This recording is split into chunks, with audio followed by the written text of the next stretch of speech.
Alrighty guys, welcome back to Star Wars Review. Today I'm reviewing Doctor Aphra, issue 25, Desolation, which was written by Alyssa Wong with art by Minkyu Young, and was released on October 26, 2022, which I thought was another good issue. Thought it was a fun and fast-paced issue.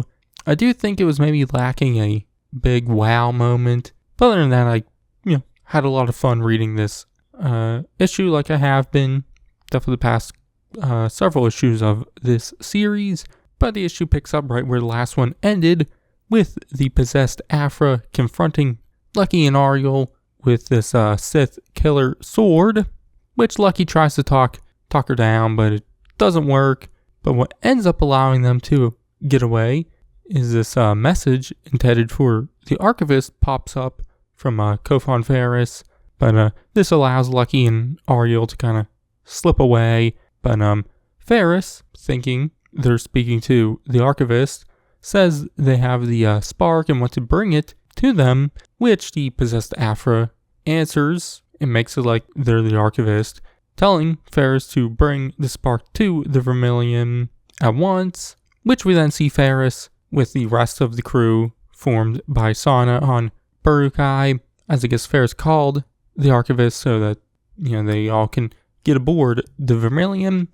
But we then see them go over a plan to capture the possessed Aphra. During this, we see 000 chime in and talk about him and BT1's time on Burukai, which he describes as boring. And we have flashbacks of them building sand sculptures of people so they can kill them, which I thought that was a funny moment.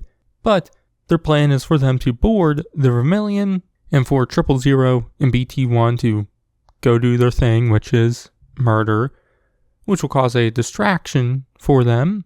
First, and we end up seeing this, is Ferris will go and meet with the possessed Aphra, which you do that, and they greet each other. But around this point, we get another moment of Aphra inside her head with Meryl, which Meryl is showing Aphra the Sith killer blade, which Aphra says it isn't a lightsaber, but Meryl tells her to use one of the Dark Seeker's lightsabers on it, on the Sith killer blade, which Aphra does that and ends up slicing it in half, which was a funny moment, as Aphra then asks, if that was supposed to happen, which Meryl's like, no. But it does affect the lightsaber by turning it off. But Meryl then goes on about how she just ran out of time and couldn't perfect the blade, which, Aphra figures that means Meryl is dead, which Meryl says that she is, and that the memory they're seeing is one of her last happy ones, showing the best of the Ascendant in the Barlith Sanctum. But she then says that she also copied her consciousness, so she remembers everything, which now knowing that, Aphra asks her how to stop the spark, turn it off, which Meryl gets defensive over that, because, the spark was her life's work. But after some back and forth, Meryl does reveal that there just isn't a off switch to the spark.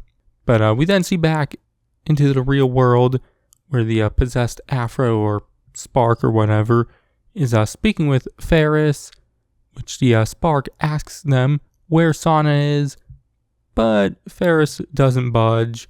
But the spark then tells them that their mind's secrets are open to them, and so the spark tells Ferris to ask them a question, which Ferris asks the spark why they chose Aphra over them, which, the spark just says Aphra was more convenient and that she got there first, so that's why the spark chose Aphra. But then the spark says if they are at full strength, they could possibly transfer themselves to someone else, which, could be Ferris. But, during this whole chat, the spark is just trying to manipulate Ferris. They also say that Ferris is going to want to stay with Crimson Dawn, as the Archivist is planning something big for them. But we then see Sana, Magna, and the others running in the hallways, trying to get there but they end up running into Lucky and Ariel, who are freaked out by what's going on with Aphra, but they quickly go their separate ways. But Sana and the others get to the room with Aphra and Ferris, and Ferris then springs the trap by crushing this chandelier thingy, onto the possessed Aphra, which isn't enough, as she then gets up and then reaches for what she thinks is the Whip of Sorrows on Ferris's belt, but it backfires and tangles her up, and that's where the issue ends, with Sana telling the normal Aphra, if she can hear them, that they're there to rescue her. Which, like I said, I thought it was a fun, fast-paced issue.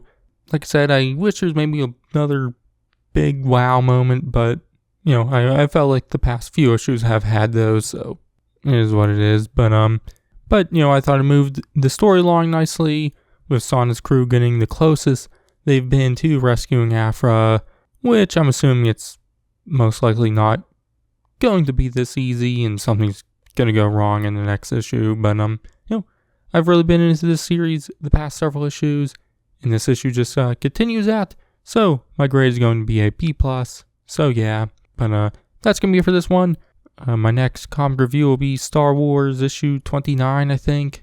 So you can check that out then. But in the meantime, check out all my other comic reviews and everything else to do. But if it's Star Wars review, I'll catch you guys in the next one.